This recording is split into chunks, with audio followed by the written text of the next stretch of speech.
Welcome to Jothi Silambam Kshakthiriya Gurukulam. So this is a warrior fitness.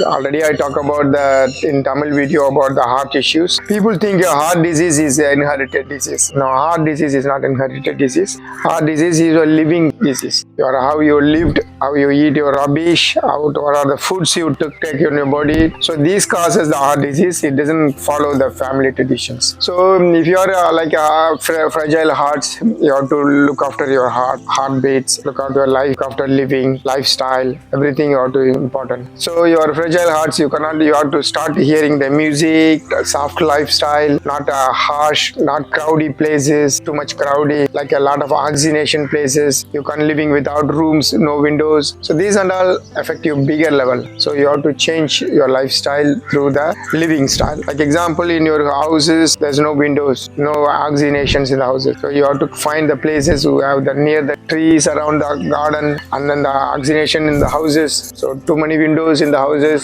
So these and all will change your lifestyle. Even people who will be not even heart disease, heart disease will be get it in any lifestyle people. So what are the food you eat is important as well. So don't worry about the heart disease. You have to practice a cardio exercise. Sometimes you do the modern cardio exercise. So or either you come for the Maypadam, there's a lots of exercise about the cardios. Okay, you just do it for 20 to 30 minutes every day. It doesn't matter, even 90 years old people can follow it. You can fix all your issues, cardio issues, all your vascular problems, all your cardio problems, everything will be completely recovered from our Maypadam classes. People who are interested, you just call us, connecting with us, follow the tradition. Thank you.